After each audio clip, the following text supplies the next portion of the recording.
the Montauk Project. When the forbidden has no limits.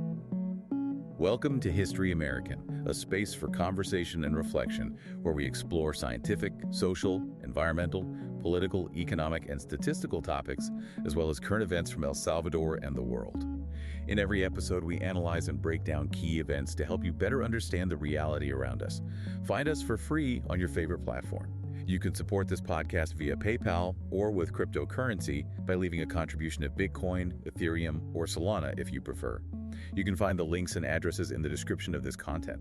Follow, share, and comment. Yeah, so it is really great to be here for this deep dive because honestly, this topic is it's wild. It totally is. Usually when you think about planning a scenic weekend getaway to the coast, you have this very specific expectation of tranquility. Oh, yeah, absolutely, like a postcard. Exactly like a postcard coming to life, right? You imagine taking this beautiful winding drive down to the picturesque lighthouse at the very edge of Long Island, New York. Right out at Montauk Point. Yeah, and you roll the windows down and you expect to hear the crashing of the Atlantic Ocean. The seagulls maybe see some commercial fishing boats dragging their nets out in the distance. It's supposed to be this clean, comforting, fundamentally natural experience, you know? Right, but then you step off the beaten path into the thick woods near that historic lighthouse, and suddenly that comforting postcard image is just completely shattered. Yeah. You are definitely not looking at untouched nature anymore. No, not at all. Instead, you find yourself staring at this landscape dominated by a rusted, looming concrete and steel relic of the Cold War. It really is a massive piece of machinery just sitting there. It's an absolutely massive military radar tower just decaying among the trees, quietly hiding some of the darkest, most mind-bending interdimensional secrets you could ever possibly imagine. You know, the sheer visual contradiction of that structure, like a monolithic piece of military hardware decaying right in the middle of a state park, it is the absolute definition of a geographical paradox. It really is. It feels so out of place. And unraveling the mystery behind that paradox is basically our mission for this deep dive today. We are going to untangle the incredibly dense and frequently disturbing web of what is known as the Montauk Project. Which is just a massive, sprawling topic. It is. We're going to explore this bizarre timeline of alleged time travel, unauthorized mind control experiments, and even extraterrestrial collaborations centered right there at the decommissioned Camp Hero. But more importantly, we want to investigate the very real historical events and the tragic psychological foundations that make these theories so enduring right. Exactly, because we want to understand not just what people claim happened in those underground bunkers, but like the underlying mechanics of why they actually believe it happened. So let's start by mapping out the physical space, because the geography itself really feels like a character in this whole story. It definitely does. So put yourself in the shoes of someone visiting Montauk Point State Park today. It truly is gorgeous. The bluffs overlook the ocean. The trails are pristine. But right there, hidden in plain sight, is the deactivated Camp Hero, which locals often just call the Montauk Air Force Base. And the military didn't just stumble upon this land by accident, right? Originally, this place was set up as a heavily fortified World War II coastal defense base. Yeah, its job was incredibly straightforward, albeit terrifying. It was literally built to protect the coastline of New York City from the threat of approaching Nazi submarines. Right, and they even built these massive concrete bunkers designed to look like quaint seaside fishing villages from the air just to fool enemy reconnaissance. Which is fascinating, but the evolution of the base's purpose is a really crucial detail for understanding the paranoia that eventually surrounded it. Because it didn't stay a coastal defense base forever. No, as the urgency of World War II faded and the geopolitical landscape shifted into the extreme paranoia of the Cold War Camp Hero fundamentally transformed. It transitioned into an early warning radar station, right? Exactly. To achieve this, the military equipped the base with an absolute behemoth of a machine, a SAGE radar system, specifically the ANFPS-35 model. And SAGE stands for Semi-Automatic Ground Environment, right? Yes. It was this sprawling, interconnected network of massive radar stations designed with a single existential purpose, which was to detect the incoming flight paths of Soviet nuclear bombers over the Atlantic Ocean. I've seen photos of this specific ANFPS-35 radar dish, and calling it a behemoth almost feels like an understatement. It looks like a giant metal sail scooped out of a battleship. Just mounted on a concrete tower. It's an engineering marvel of its era. How big is it actually? The radar dish itself weighs over 70 tons, and it sits atop a concrete bunker towering almost 30 meters high over the surrounding forest canopy. Wow, so it's impossible to miss. Oh, totally. It was cutting-edge technology for its time, wired into early mainframe computers to give the government a 30-minute warning window if a nuclear attack was ever launched. And there were only, what, like 12 of these built? Yeah, only 12 of these incredibly specific, massive ANFPS-35 radar towers were ever built in the entire United States. And because of dismantling and obsolescence, the one at Montauk is the only one left standing anywhere in the country today. It's a giant, imposing ghost of the Cold War. Officially, the military operations at the base were shut down in 1981, and the land was handed over to New York to become a public park. But if we dig into the research for this deep dive, the story of this specific plot of land goes back way further than the military's arrival in the 1940s. Right, there's this eerie, almost supernatural layer to the location itself. Yeah, I read about this from a researcher named John Quinn. He proposed a really fascinating theory about the land. John Quinn claimed that long before the American military ever surveyed the coast, the indigenous Montauk tribe actually guarded this specific area. Specifically, a coastal inlet known as Turtle Cove, right? Yes. According to the lore compiled by John Quinn, the tribe didn't just view this as good hunting or fishing ground. They allegedly believed this specific geographic location was an interdimensional energy vortex. Which is wild to think about. The layering of location-based mythology here is just incredibly significant. From an anthropological perspective, you have an ancient indigenous belief system identifying a site as possessing immense otherworldly power. And then centuries later, the United States government decides to build the most advanced, powerful electromagnetic military technology of the era precisely on that exact same spot. Right. Whether that is a simple geographical coincidence because a high bluff on the coast is the logical place for both spiritual observation and radar placement, or by some grand design, it creates incredibly fertile ground for speculation. It basically primes the narrative with the idea that the land itself was already a conduit. Exactly. And that narrative really ignites with a man named Preston B. Nichols. Okay, let's paint the picture here for Preston B. Nichols. Imagine the year is 1974. The Cold War is still very real. But Preston B. Nichols is operating in the civilian sector. He is an electrical engineer by trade, but he is privately obsessed with the fringes of human consciousness. Right. He's actively studying mental telepathy in his free time. He gathers a group of individuals who claim to be psychics and begins conducting these rigorous, isolated experiments. But during these tests, he notices a bizarre pattern. It isn't a breakthrough in mind. Reading it is an impossible, terrifying disruption. Yeah, at the exact same hour every single day, regardless of what tests he was running, the minds of all his psychic test subjects would go completely blank. Their consciousness would just totally shut off like a television losing its signal. Which is super creepy. It is. And from a scientific perspective, when an engineer encounters a consistent time disruption across multiple isolated subjects, they don't assume a spiritual failure. They look for an environmental variable, right? Exactly. Preston B. Nichols hypothesized that some form of intense electromagnetic interference was overriding the sensitive brain waves of his subjects. So what does he do? The next time his group experiences this collective mental blanking, he brings out highly sensitive radio sweep equipment to scan the local airwaves. And he discovers a remarkably powerful localized radio frequency blasting through the environment at the exact moment his subjects lost focus. So he decides to hunt it down. He literally mounts a directional antenna to the roof of his car, hooks it up to its radio receiver, and physically tracks this invisible signal. Just driving down the Long Island highways, watching the dial spike, letting this energy wave guide him like a magnetic tuning fork. And leads him straight to the looming concrete base of the Sage radar tower at Camp Hero. He calibrates his equipment and determines the military is blasting a 425 millihertz radio frequency. The specific measurement of 425 millihertz is basically the cornerstone of his entire theory.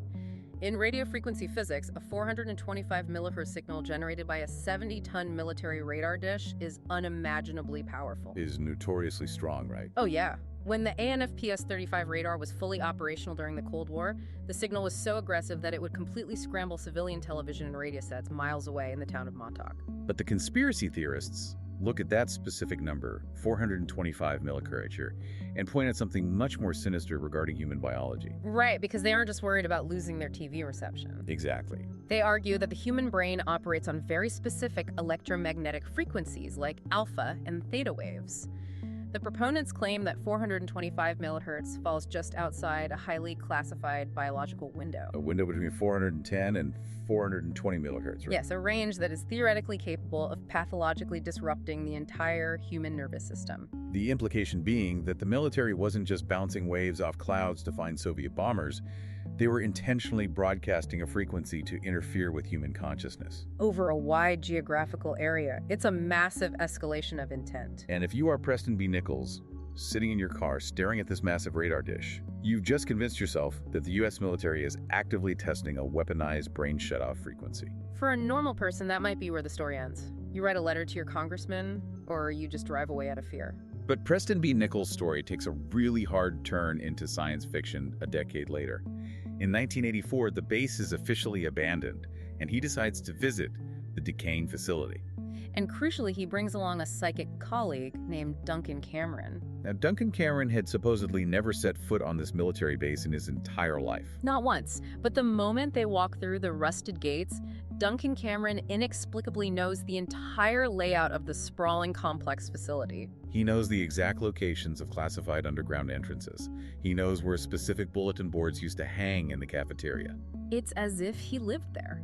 As they walk deeper into the base, Duncan Cameron falls into a deep psychic trance and starts recalling vivid, horrific memories of mind control experiments taking place in those very rooms. And witnessing Duncan Cameron recall these phantom memories acts as a profound psychological catalyst for Preston B. Nichols' right. It triggers something dormant within Preston B. Nichols' own mind. He begins to experience severe cognitive dissonance, noticing inexplicable anomalies in his daily life, specifically at his job. At the time, he worked for a major defense contractor on Long Island, which he refers to in his writings under the pseudonym BJM. Though, as the source material notes, BJM is a pretty thin disguise. Super thin. If you take the letters B, J, and M and shift them down exactly one spot in the alphabet, it spells AIL. Airborne Instruments Laboratory. Right, which was a very real, very prominent defense contractor operating on Long Island at the time. So Preston B. Nichols reports that strangers in the hallways at work would suddenly recognize him and greet him with deference. He started receiving highly classified internal mail intended for top-level executives, not a standard electrical engineer. Driven by an overwhelming intuitive hunch, almost like a suppressed memory fighting its way to the surface, he wanders away from his normal workstation and approaches a highly restricted high-security wing of the building. Yeah. This is the moment that always gets me. It is like finding a hidden save file for a video game you have absolutely zero memory of ever playing. That's a perfect way to describe it. He walks up to the security checkpoint expecting to be arrested. Instead, the armed guard just nods, lets him right through, and hands him a high-level security clearance badge with his face on it. He walks down this sterile hallway, opens a heavy door to a plush, elegant executive office, and looks at the heavy wooden desk. And there is a brass nameplate sitting right there. It reads Preston B. Nichols, Assistant Project Director. It represents a complete fracturing of his identity. In that moment, Preston B. Nichols realizes he is allegedly existing in two parallel, simultaneous realities. In his mundane life, he's an engineer. But in this shadow reality, he's the Assistant Project Director of a twisted, heavily funded Black Ops program known as the Montauk Project. But how does an electrical engineer just wake up one day and discover he is running a mind control project? And what exactly were they allegedly doing with that giant radar dish? To understand the sheer scale of what they claim was happening at Montauk, we actually have to abandon the 1980s altogether. We have to rewind the clock 40 years before Preston B. Nichols ever stepped into that executive office. Right back to a naval shipyard during the height of the Second World War. Because the foundational myth of the entire Montauk narrative is deeply tethered to a much older, incredibly famous piece of conspiracy lore, which is the 1943 Philadelphia experiment. The legend states that the United States Navy was desperate for a technological advantage against the Axis powers, so they initiated a top-secret project on a naval warship, the USS Eldridge. Docked right in the Philadelphia Naval Yard. The theoretical goal was ambitious but grounded in military strategy. They wanted to develop cloaking technology. But they weren't just painting the ship a different color, Ryan. They were allegedly attempting to use the principles of Albert Einstein's unified field theory. Exactly, to generate massive localized electromagnetic fields that would bend light and radar waves entirely around the hull, rendering the ship completely invisible to the enemy. So they power up these massive experimental generators on the deck of the USS Eldridge, and according to the legend, the experiment works too well. It goes catastrophically wrong. The intense electromagnetic field supposedly tears a hole in the fabric of space-time, and the entire massive warship physically vanishes from the harbor. It teleports kilometers away to Norfolk, Virginia, before violently snapping back to its original location in Philadelphia. And the physical toll on the crew during this alleged teleportation was described in grotesque detail. Yeah, the source material mentions that when the USS Eldridge reappeared, the localized bending of physics caused solid matter to overlap. Sailors were allegedly found fused screaming into the solid metal bulkheads of the ship's deck, while others had their minds completely and permanently shattered. But the core thread that connects the Philadelphia Naval Yard in 1943 to the Montauk Radar Tower in the 1980s relies on the fate of two specific individuals on that ship. A sailor named Al Bielek and his brother, who happens to be the very same psychic we just discussed, Duncan Cameron. Wait, Duncan Cameron? The exact same psychic who walked into Camp Hero in 1984 and knew where the bulletin boards were. The very same. The narrative proposes an impossible chronological loop. Okay, so how does that even work? According to the claims made by Al Bielek years later, when the electromagnetic fields on the USS Eldridge began to spiral out of control and the ship began tearing through dimensions, he and his brother Duncan Cameron panicked. So in a desperate bid for survival, they jumped over the railing of the ship. Right. But because the space around the ship was completely destabilized, they didn't hit the oily water of the 1943 harbor. Instead, they fell directly into a rip in space-time, a literal interdimensional tunnel, and they landed perfectly on the grass of Camp Hero in Montauk, New York in the year 1983. This is where the story shifts from a naval disaster into the realm of weaponized psychology. The theorists claim the government didn't just abandon the research after the horrors of the USS Eldridge. They quietly transferred it to the scientists at the Brookhaven National Laboratory, right? Yes. Now, Brookhaven is a very real, highly secure research facility run by the United States Department of Energy, located about 60 miles away from Montauk. And according to the lore, the scientists at Brookhaven analyzed the sailors whose minds were shattered by the Philadelphia experiment. And they concluded that the act of teleportation created a localized environment they called a zero-time reality. So what exactly is a zero-time reality in this context? In our standard existence, the human brain relies on the continuous linear flow of time to process sensory information-formed memories and maintain a coherent sense of self. It's the bedrock of consciousness. So if the brain uses time to anchor reality, what happens when you completely strip that anchor away in the zero-time bubble? The human mind is entirely unequipped to process a non-linear, timeless dimension. The sensory deprivation and paradoxical nature completely break the structural integrity of the psyche. It effectively wipes the hard drive of consciousness, leaving the subjects in a blank, deeply traumatized, and highly suggestible state. And the military brass allegedly saw this not as a tragic, unethical side effect, but as a highly effective, invisible weapon. Right. If they could harness this zero-time technology and project it over a battlefield, they could instantly break the minds of enemy combatants without firing a single bullet. But they needed an isolated location with massive power capabilities to test it. And thus, the Montauk Project was officially born at Camp Hero. But building a massive off-the-books facility to experiment with time portals and mind-wiping radar isn't cheap. We are talking billions of dollars. Oh yeah, a staggering amount of money. If the U.S. military went to Congress and said we need $10 billion to build a psychic time machine on Long Island, they would be laughed out of Washington. Yeah. So how do they fund it? The proposed funding sources are just as sensational as the experiments. Preston B. Nichols claimed the primary funding allegedly came from the discovery of $10 billion in solid confiscated Nazi gold. Wait, if the U.S. military actually found $10 billion in Nazi gold hidden in a train near the French-Swiss border at the end of World War II, why would they funnel it into a fringe psychic experiment? It's a huge leap, right? It makes zero logistical sense. We're entering the Cold War. The nuclear arms race was incredibly expensive. Funneling that capital into a radar tower in New York is wild. Your skepticism highlights the internal friction of the conspiracy. It requires believing a rogue faction within the intelligence community possessed absolute, unquestioned autonomy over the greatest financial discovery of the century. And the claims go even further right. When that Nazi gold supposedly ran dry due to the massive energy costs, Preston B. Nichols suggested they sought out private backing. He claimed they received massive influxes of untraceable cash from the incredibly wealthy Krupp family. The Krupp family being the infamous German industrial dynasty, who were the primary arms manufacturers for the Nazi regime. Exactly. The implication is this dark, ongoing alliance between fascist wealth and rogue American science. Okay, so they have the isolated base at Camp Hero, they have the stolen Nazi gold, they have the massive 70-ton ANFPS-35 radar dish. Now they need the human element. They need a psychic powerful enough to act as the conduit. This is where Duncan Cameron's role becomes absolutely central and truly terrifying. They build a device deep underground that they call the Montauk chair.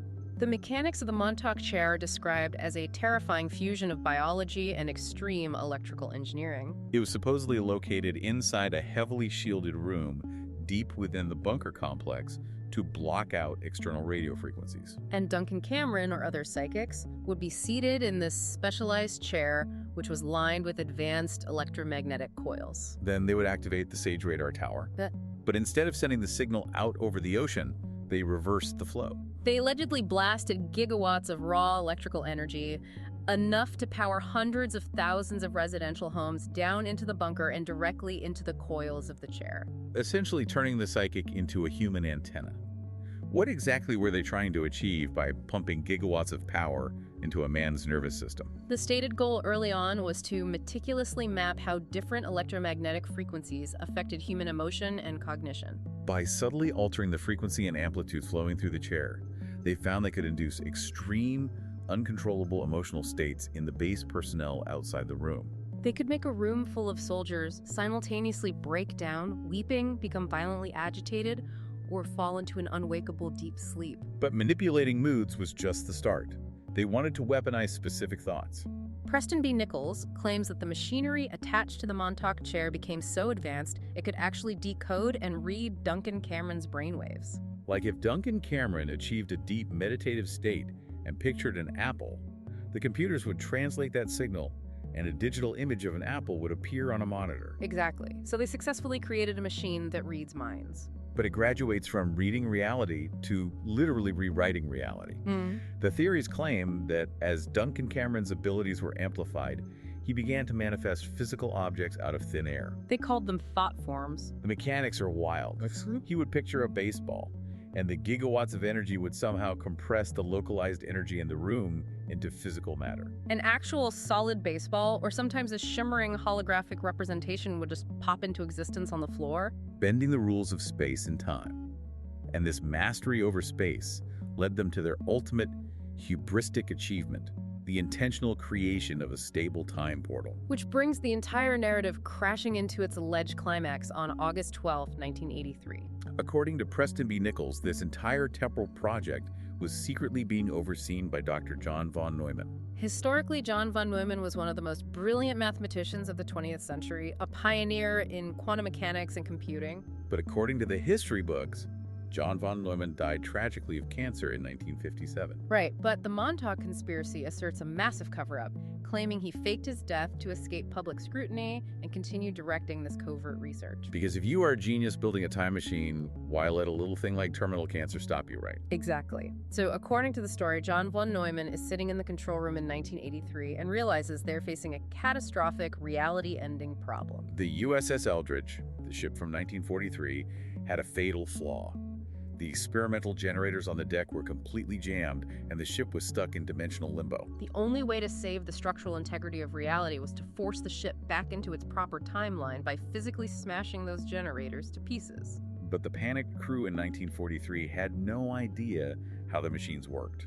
The solution proposed by John von Neumann relies on a perfect, inescapable, closed-loop temporal paradox. It is totally the snake eating its own tail. John von Neumann in 1983 directs the team to open a stable time portal directly onto the deck of the USS Eldridge in the exact moment of the crisis in 1943. He then takes Al Bielek and Duncan Cameron, who had literally just fallen out of that exact same dimensional rip moments before, and orders them to go back through the portal. They're instructed to return to 1943, board the chaotic ship, and use whatever physical means necessary to smash the generators. Wait, so the only reason they had the technology to open the portal in 1983 was because the brothers arrived and explained the disaster. But the only way the brothers survived the disaster was because the portal was opened in 1983 to send them back to stop it. It is a complete paradox. But they supposedly do it, grab some heavy tools, smash the equipment, and the USS Eldridge violently snaps back to Philadelphia, saving reality. But while this epic rescue mission is happening across time, things are deteriorating rapidly back at Camp Hero. Preston B. Nichols and a faction of sympathetic researchers realize that John von Neumann and the military brass have gone completely mad with power. They decide they have to shut the project down permanently. But they couldn't just unplug the computers, right? No, they needed to overload the system from the inside. They strapped a highly distressed Duncan Cameron into the Montauk chair, activated the gigawatt power flow, and whispered a deeply embedded hypnotic trigger phrase directly into his ear. The phrase was, "The time is now." And that single phrase acts like a detonator, removing the psychic safeguards and unleashing the full, unrestrained power of his subconscious. He doesn't manifest a baseball this time. Through the massive amplification, he manifests a creature straight out of the darkest depths of the human id, known as the Beast. The description of the Beast is where the narrative shifts fully into horror. It is described as a 3-meter-tall, heavily muscled, hairy, absolutely vicious monstrosity. It materializes as solid physical matter and immediately goes on a brutal rampage, tearing through the reinforced doors of the underground base. It's pure chaos sirens blaring, the portal destabilizing. Preston B. Nichols realizes that guns won't stop a creature generated by pure psychic energy. The only way to kill it is to cut off its power source. He sprints to the main power station, grabs a heavy-duty industrial acetylene torch, ignites it, and just starts frantically slicing through the massive, thick power cables feeding the radar tower. Sparks flying, cables melting, and the moment the final connection is severed, the gigawatt flow stops. The Beast instantly vanishes into thin air. The time portal violently collapses in on itself, and the Montauk Project is violently, abruptly brought to an end. Before we dive into the extraterrestrial theories that completely recontextualize everything we've just discussed, just a quick reminder that you can support this podcast via PayPal or with cryptocurrency by leaving a contribution in Bitcoin, Ethereum, or Solana. You can find the links and addresses in the description of this content. So if we pause and assess the narrative thus far, we have a highly complex story featuring teleporting naval battleships, billions in laundered Nazi gold, psychic materialization of solid objects, and a subconscious monster tearing apart a radar base. It is a lot to take in. It is, but the proponents of this conspiracy argue that the scope of the Montauk Project extended far beyond the geopolitical struggles of the Cold War and even beyond the atmosphere of Earth itself. Because if you have the keys to the universe, you're not going to stay in the basement of Long Island. Exactly. This brings us to the first major analytical theory we need to unpack: the sweeping claims of extraterrestrial collaboration and the exploration of the Mars pyramids. Preston B. Nichols claimed in his extensive writings that the highly advanced technology used to focus the raw radar energy wasn't designed by human engineers at all. Specifically, he pointed to a massive, complex geometric device they called the Orion Delta T antenna. He alleged the intricate blueprints required to build this antenna were completely beyond human understanding in the 1970s, so where did they get them? He claimed the designs were explicitly gifted to the United States government by highly advanced alien beings hailing from the Orion constellation. And this technological exchange supposedly occurred during a series of highly classified off-the-books diplomatic summits known as the Sigma Conferences, held in Olympia, Washington. The implications of the Sigma conferences are staggering within the internal logic of the conspiracy. It suggests a deeply transactional, ongoing relationship between the U.S. military-industrial complex and extraterrestrial entities. The aliens provide the blueprints for space-time manipulation, and in return, the government presumably offers resources or secrecy. Armed with the newly constructed Orion Delta T antenna, the Montauk scientists allegedly stabilized their portal technology and began opening dimensional doorways across the solar system, with their primary obsessive target being the planet Mars. And they weren't sending robotic rovers, they were sending people. Preston B. Nichols claimed the project directors believed, based on extraterrestrial intelligence, that an ancient, highly advanced civilization had previously inhabited Mars. This civilization supposedly built massive Egyptian-style pyramids on the Martian surface, designed to seal away ancient, unimaginably powerful technology. But because these massive stone structures were hermetically sealed from the outside, they couldn't just teleport to the surface and knock on the front door. They had to use the pinpoint accuracy of the Orion Delta T antenna to bypass the exterior, completely opening the portal directly into the pitch-black underground catacombs deep beneath the Martian surface. The claims regarding these portal missions get even more specific and frankly cross into theological territory. Preston B. Nichols wrote about a researcher he referred to by the pseudonym Stan. According to the text, the project directors wanted to test the absolute limits of the time portal's historical reach. So Stan was allegedly sent on a deeply controversial, sacrilegious time travel mission to the Middle East in the 1st century. His objective was to arrive on the exact day of the crucifixion of Jesus Christ, approach the cross, and covertly obtain a physical sample of his blood for genetic analysis. Which is just a wildly massive escalation of the narrative. It is. But the story connects this theological mission directly back to the Martian catacombs. After surviving the crucifixion mission, Stan was reassigned and sent through the portal to explore the underground ruins of Mars. While navigating these dark alien tunnels, Stan reported a deeply unsettling encounter. He claimed to have seen a glowing, ethereal figure standing on a subterranean Martian hill. He described the figure as resembling Jesus Christ, but he noted that the entity's face looked exactly identically like the psychic Duncan Cameron. Okay, I really have to step in and push back on the fundamental physics of this entire Mars operation. Please do. Let's suspend our disbelief about time traveling for Jesus' blood for a second and just look at the physical realities of the planet Mars. They claim guys like Stan were just walking through portals and exploring the surface. Without specialized gear. Exactly. But the Martian atmosphere is brutally, instantly lethal to human biology. The air is roughly 95% carbon dioxide. More importantly, the atmospheric pressure is less than 1% of Earth's. It is a near vacuum. You can't just casually stroll around. If you stepped out of a portal onto Mars without a highly pressurized spacesuit, you wouldn't just hold your breath. The lack of pressure would cause the liquid in your body, including your blood and the moisture in your lungs, to literally begin to boil at body temperature. You would asphyxiate and suffer massive catastrophic organ rupture in a matter of minutes. The idea of covert soldiers in fatigues walking around Mars is biologically impossible. Absolutely impossible. Your scientific skepticism is exactly the lens required to analyze these claims. We must look at the historical foundation of where this Mars pyramid idea actually originated. It didn't just come out of nowhere, right? No, the specific belief that ancient structures exist on Mars stems from a very real, highly publicized event in the history of space exploration.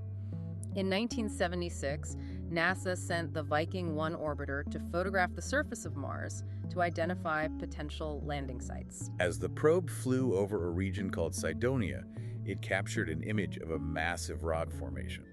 Due to the low resolution of the 1970s camera, combined with the specific angle of the sun and the shadows cast over the craters, the rock looked remarkably like a giant human face staring up into space. Sort of resembling a weathered Egyptian sphinx. Yeah. And the moment that photo hit the newspapers, the public imagination completely lost its mind. NASA released the photo with a caption noting the optical illusion, but you can't put the genie back in the bottle. A writer and conspiracy theorist named Richard Hoagland took that low-resolution photo, magnified it, and built an entire career around it. He heavily promoted the idea that this face on Mars was absolute undeniable proof of an ancient alien city, and he claimed to identify nearby geometric structures in the shadows that he labeled as the Martian pyramids. The conspiracy ecosystem amplified Richard Hoagland's theories exponentially. He argued the mathematical alignments proved they were artificially constructed, ignoring the vast geological forces at play. However, 25 years later in 2001, NASA's Mars Global Surveyor orbited the planet equipped with high-resolution 3D scanning cameras. a massive technological leap. The surveyor flew directly over the exact same Cydonia region on a clear Martian day. And the new detailed images proved definitively, without a shadow of a doubt, that the face was nothing more than a natural, heavily eroded, rocky mesa.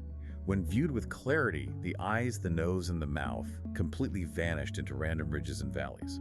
So the grand ancient Martian civilization was literally just a trick of the light. It is the cosmic equivalent of seeing shapes in the clouds on a summer day. It is a well-documented psychological and evolutionary phenomenon known as pareidolia.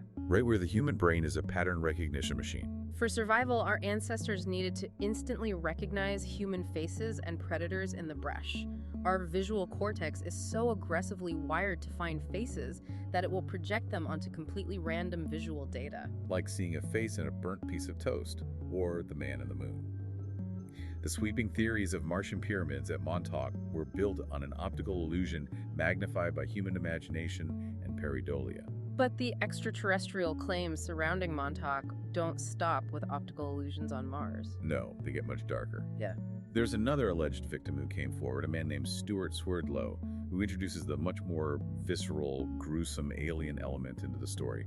He claimed that the military wasn't just receiving blueprints from the Orion constellation, they were actively co-managing the base alongside entities known as the Gray Aliens. And according to Stewart Swerdlow, the relationship was deeply parasitic.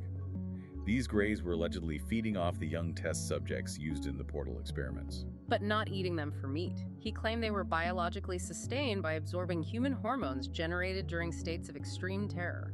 He described this incredibly macabre, horrific scene where the military personnel would take the bodies of the children who inevitably died from the stress of the psychic experiments, harvest their internal organs and bodily fluids, and fill giant metallic jacuzzis with this biological soup. The Gray Aliens would then literally submerge themselves in these vats, soaking in the fluid to absorb the residual hormones and life energy directly through their skin. The imagery is intentionally revolting. It shifts the entire tone of the conspiracy from a high-concept sci-fi adventure into the realm of visceral underground body horror. The pseudobiology of aliens needing to bathe in human adrenaline is a common trope in abduction lore designed to elicit maximum disgust. But if we completely dismiss the alien blueprints, the Martian catacombs, and the hormonal jacuzzis as science fiction, we are still left with a haunting physical reality. We have dozens of men who possess vivid, agonizing memories of being tortured in military facilities. And we can't just ignore their pain. Because if extraterrestrials weren't the architects of the horrors reported at Camp Hero, the alternative is almost darker because it points directly at the proven historical actions of our own government. Which leads us directly into the second major theory, the connection between Montauk and the verified history of government mind control, specifically Project MKultra. And I want to be incredibly clear here for the listener. MKultra is not a conspiracy theory. It is a heavily documented, chillingly real historical fact. In 1953, during the absolute height of the Cold War paranoia, CIA Director Allen Dulles officially authorized Project MKultra. The world was terrified of the Soviet Union, and there were pervasive fears that communist forces had developed functional mind control techniques they were allegedly using to brainwash American prisoners of war in Korea. Allen Dulles decided the United States could not afford to fall behind in this psychological arms race. It was a massive evolution of an earlier equally disturbing CIA program called Project Artichoke. The scope and ambition of MKultra were sprawling, highly unethical, and terrifying. It wasn't a single experiment. It was an umbrella program of dozens of sub-projects conducted at universities, hospitals, and prisons. The goal was to find a reliable method to manipulate mental states, alter brain function, and extract information against a subject's will. The researchers utilized devastating techniques like repeated electroshock therapy, extreme sensory deprivation, psychic driving, and most famously the covert administration of powerful psychoactive drugs like LSD. Often slipped into the drinks of completely unwitting American citizens. The project ruthlessly preyed on the most vulnerable members of society, mental hospital patients, federal prisoners, and low-ranking soldiers. And here is the critical historical intersection that fuels the Montauk theory. In 1973, facing mounting public scrutiny following the Watergate scandal, CIA Director Richard Helms panicked. He ordered all MKultra documents and records to be systematically destroyed to hide the agency's crimes. And 1973 just happens to be the exact same time frame that Preston B. Nichols claims the Montauk Project officially transitioned from theoretical research into active human testing. You can see how the mind of a conspiracy theorist naturally connects those dots. If the CIA formally shuts down MKultra on paper, but the military still wants the research time, they don't just throw away 20 years of data. They pack up the tools, move the operation down to a restricted underground radar bunker on Long Island, and rebrand it. The theory is that they were trying to perfect a dark industrial assembly line to manufacture sleeper cell soldiers. That is precisely the narrative bridge that individuals like Stewart Swerdlow utilized to explain their experiences. Stewart Swerdlow claimed he was a victim of this exact process. He stated he was part of an elite, deeply traumatized group of subjects known as the Montauk Boys. According to his account, the military specifically targeted the invisible margins of society, sending unmarked vans into cities to kidnap runaways orphans, the children of addicts. Children whose disappearance would not trigger a massive police investigation. Stewart Swerdlow claimed these children were taken down into the bunkers, stripped naked, brutally beaten, subjected to agonizing electroshock, and frequently held underwater to simulate drowning. The horrific purpose of this torture wasn't simple sadism, it was fundamentally utilitarian. The project directors allegedly believed they could use the children's bodies and minds as literal human batteries. That phrase, human batteries, is chilling. How exactly does torturing a runaway power a radar dish? The pseudoscience underlying this claim relies on the concept of extreme psychic spikes. The theory suggests that tearing a hole in space and time required immense localized psychic energy. Duncan Cameron supposedly couldn't generate enough energy on his own without burning out his nervous system, so they would allegedly wire these traumatized children to the Montauk chair system alongside him. As the children were subjected to extreme terror, their brains would generate massive spikes of bioelectrical panic. Duncan Cameron would link to telepathically draining their life force to power the portal. Stewart Swerdlow claimed this parasitic drain frequently resulted in the children dying of sheer biological exhaustion, and the chemical aspect of Imcultra allegedly carried over to Montauk too. Right. Another alleged victim using the pseudonym, James Bruce, claimed his specific trauma involved massive chemical manipulation. He said he was frequently taken to an isolated building on the base, ominously referred to as the acid house, where he was forced to consume massive, debilitating amounts of LSD. He stated the drugs were used systematically to dissolve the boundary between reality and hallucination, breaking down mental defenses for hypnotic programming. There were even rumors that the famous counterculture psychologist Timothy Leary was secretly consulting on the base, though our sources point out that claim has been entirely thoroughly debunked. Timothy Leary's philosophy was entirely about liberating the mind, not subjugating it to military control. The narrative surrounding the Montauk Boys also deeply intersects with another highly controversial and completely unverified conspiracy theory known as the Montauk Project. Heavily promoted in the 1990s by a woman named Kathy O'Brien, the Montauk Project was allegedly an ultra-classified sub-program of Imcultra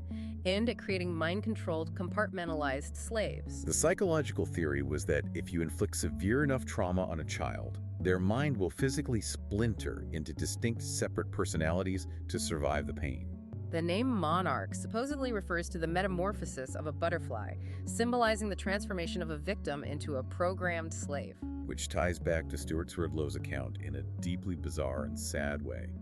He claimed that during the absolute peak of his abuse at Montauk, when he was locked in the darkness, he was visited by an alien entity. But not a gray. He described it as a massive glowing creature that looked exactly like a giant butterfly, which spoke to him telepathically and told him it was his spiritual teacher. This specific detail perfectly encapsulates why this entire subject is so difficult to untangle. We must rigorously separate the verified, documented historical realities from the unverified, deeply subjective extremes. We know for an absolute historical fact that the CIA conducted illegal, highly unethical experiments involving LSD, sensory deprivation, and electroshock under the banner of Imcultra. We have the declassified congressional hearings.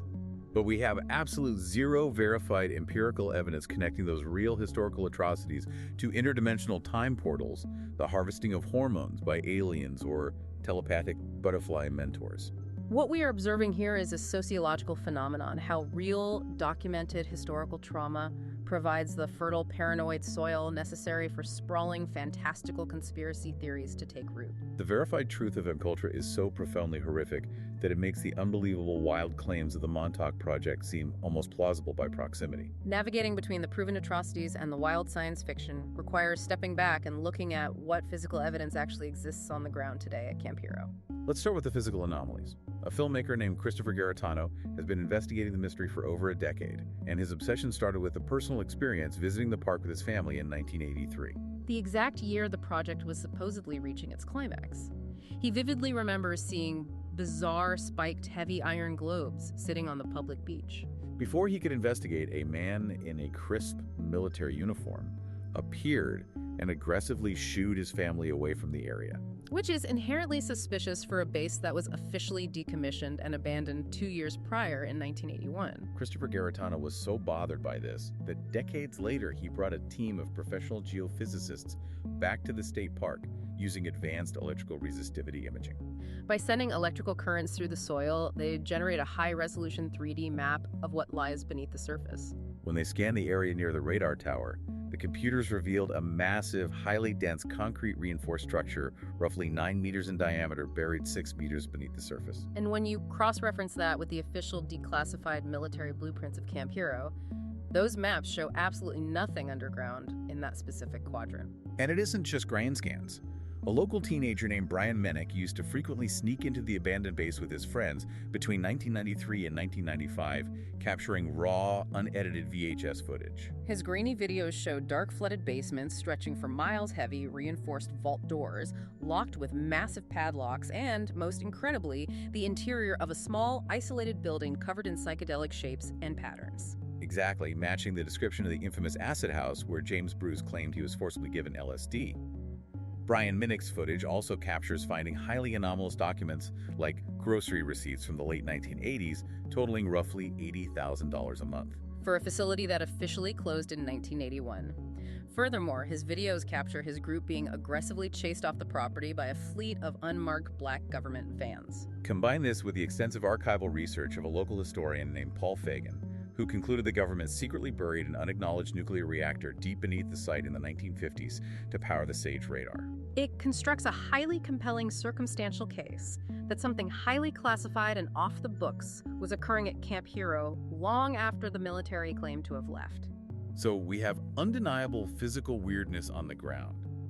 But to understand the true legacy of Montauk, we have to look at the psychological wreckage. This is where it shifts into something deeply tragic. Theory 3 suggests the Montauk Project was a massive psychological operation designed to create an invisible sleeper army. Al Bielek, the man who supposedly jumped off the USS Eldridge, gave lectures claiming unimaginable numbers of children were kidnapped, anywhere from 10,000 to 10 million. From a purely logistical standpoint, those numbers are physically impossible to hide without triggering a societal collapse. But dozens of adult men voluntarily came forward, claiming to be Montauk boys, with incredibly vivid memories of torture. If it wasn't a literal interdimensional military program, what was happening in their minds? To understand this, we must turn to the psychological research of Dr. Elizabeth Loftus on the extreme fragility and malleability of human memory. Dr. Elizabeth Loftus proved that human memory does not function like a video camera recording objective truth. It is reconstructive. She proved it is entirely possible to implant completely fabricated, highly detailed false memories into a healthy person's mind through suggestion and authority. In her famous Lost in the Mall study, she presented subjects with a booklet containing 3 true childhood stories and 1 completely fabricated story about being lost in a mall and rescued by an elderly person. By the end of the study, 20% of the subjects didn't just agree it might have happened. They had constructed incredibly vivid emotional memories of the fake event, fully internalizing a trauma that literally never occurred. And the real-world implications go far beyond a harmless experiment. Look at the tragic, heavily documented legal case of Paul Ingram in 1988 during the Satanic Panic. Paul Ingram was a respected father and police deputy accused by his adult daughters of horrific satanic ritual abuse.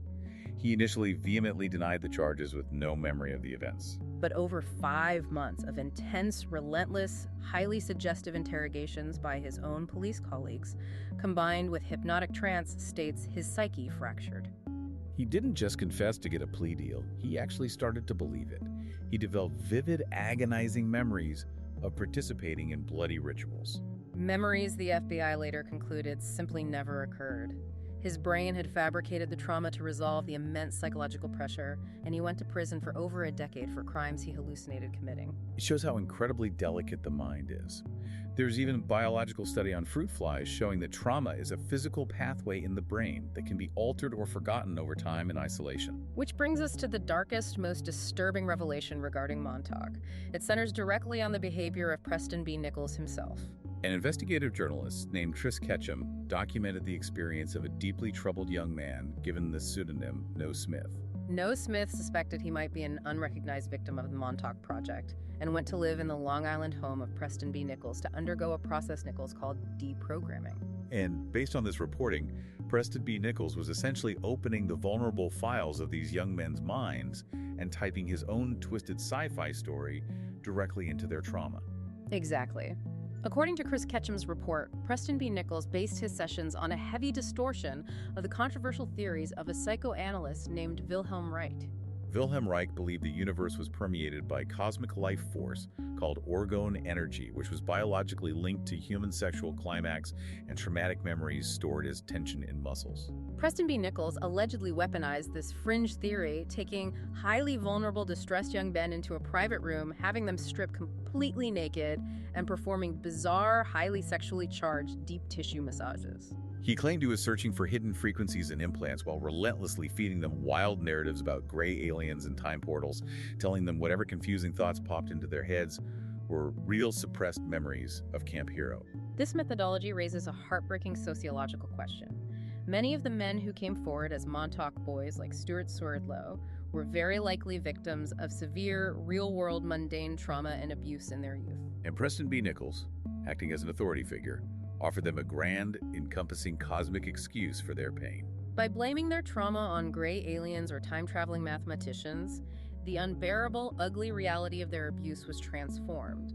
They were no longer forgotten victims. They were heroic soldiers who survived a galactic war. From a clinical perspective, adopting this conspiracy theory operates as a profound psychological defense mechanism.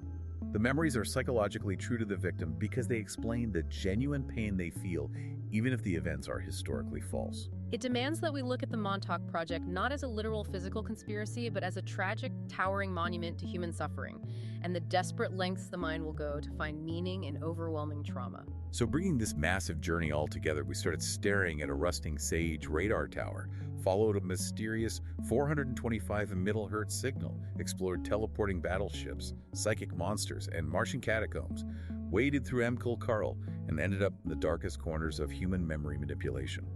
The physical base at Camp Hero absolutely existed and likely hosted classified activities, but the sprawling Baroque mythology of the Montauk Project appears to be a deeply elaborate fiction stitched together from Cold War paranoia, verified government misdeeds, and the manipulated memories of traumatized individuals. What if the real mind control experiment wasn't happening in the 1980s in cold underground bunkers powered by gigawatts of radar energy? What if the real mind control is happening right now in how easily a compelling, sprawling conspiracy theory can completely reprogram the way we view our history, the way we view our government, and ultimately how easily it can rewrite our own fragile memories? Thank you for listening. Remember, you can support the podcast through PayPal or by leaving a contribution in cryptocurrency. The links are in the description. Be sure to follow, share, and comment. Until next time.